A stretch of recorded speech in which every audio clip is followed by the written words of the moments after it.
अस्सलाम वालेकुम फ्रेंड्स। आज मैं आपके लिए एक बहुत ही मज़ेदार झटपट तैयार होने वाली रेसिपी लेकर आई हूँ। इसको इंग्लिश में मीट लोफ़ कहते हैं। अगर आपके घर अचानक मेहमान आ जाएं तब भी आप बहुत जल्दी से तैयार करके उनके सामने प्रेजेंट कर सकते हैं। इसमें हमें सबसे पहले चाहिए है 2 पाउंड कीमा। आप चिकन का ले लें, बीफ का ले लें, it's all up to you.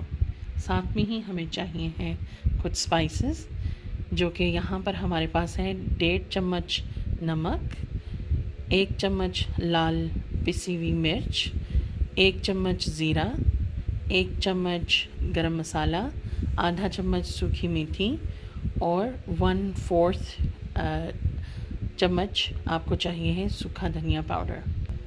साथ ही आपको चाहिए हैं 9 जोए लहसुन के, 9 मिर्चें ग्रीन चिलीज़ आपको चाहिए हैं। इतना हमने अदरक का पीस ले लिया है और एक हमने अनियन ले लिया है। हम इसको चॉपर में से गुजार के तो कीमे में मिक्स करते हैं और फिर मैं आपको दिखाती हूँ। ये देखिए फ्रेंड्स, साथ में ही हमने थोड़ा सा ग्रीन कोरिएंडर भी डाल लिया और आप इसको अच्छे से मिक्स कर लें। साथ ही हमारे पास यहाँ पर मकई का आटा भी है, वो हम थोड़ा सा ऊपर से डाल लेंगे। हमने तकरीबन 1 मग लिया है, लेकिन आप अपने कीमे के हिसाब से देख लें, उसके वेटनेस के हिसाब से देख लें। मैं आपको कंसिस्टेंसी अभी दिखाती हूँ। ये देखिए फ्रेंड्स, हमने इसको अच्छे से गूंद लिया है इस तरह से। अब हम इसको ओवन सेफ डिश में डालते हैं और फिर मैं आपको दिखाती हूँ।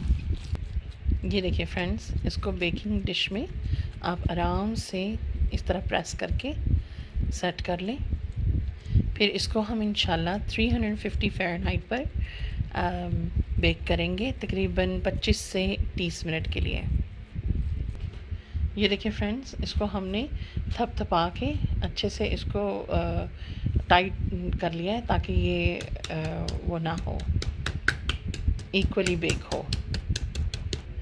फ्रेंड्स, यहाँ पे मैं आपको एक चीज़ बताना भूल गई कि डिश के नीचे हमने ऑयल से लाइन कर लिया था ताकि हमारा जो कीमा है वो डिश को ना चिपक जाए।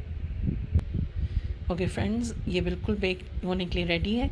हम इसको बेक करते हैं, फिर मैं जब इसको निकालूंगी तो फिर मैं आपको बाकी दिखाती हूँ इंशाल्लाह। ये लीजिए फ्रेंड्स, हमारा मीट लोफ़ बिल्कुल तैयार है। हमने तकरीबन इसको 45 मिनट के लिए ओवन में रखा था। हमने इसके कट कर लिए पीस और ये देखिए, लग रहा है ना बहुत मज़े का, आ रहा है ना मुंह में पानी। फ्रेंड्स, ये आप अपने मेहमानों के सामने भी रख सकती हैं। ट्रैवलिंग के लिए जाएं तो इसी तरह भी लेके जा सकती हैं। इसके आप सैंडविच बना के खा सकती हैं, दाल चावल के साइड पे रख सकती हैं। It's all up to you. बहुत वर्सटाइल है ये डिश।